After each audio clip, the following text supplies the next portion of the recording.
Kontento ang pamunuan ng Philippine Karate-Do Federation sa performance ng Philippine Typhoon sa katatapos na Southeast Asian Championship sa Vietnam.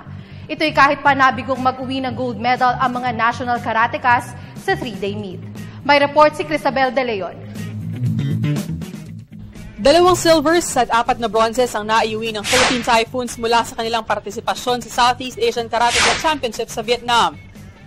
Tumapos sa runner-up si Christian Pontilla sa Men's Committee -52 kg class, gayon din ang trio ni May Soriano, Mabel Arevalo at Princess Icangco sa Women's Team Kata. Nagkasya naman sa bronze medal finish sa committee event sina John Matthew Manantan sa Men's -61 kg class, Jason Makaalay sa Men's -60 kg at Princess Icangco sa Women's -61 kg. Gayon din ang grupo ni Manantan, Makaalay, Rick Maanaw at Nino Franco sa Men's Team Committee.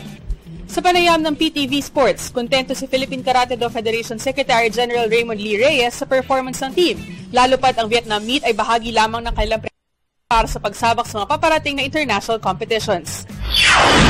Actually, maganda pagkakataon sa amin para ma-fix yung mga problema ng team, pati yung mga at the same time, check namin yung mga players nila. Kaya, in total naman, maganda ang punta na maganda yung performance ng mga bata, nakapag-produce ng medal, and yun, medyo, at least, lumaban sila ng todo.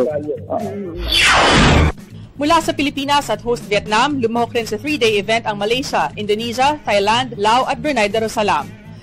Para sa Good Morning Boss, Crisabel De Leon, PTV Sports.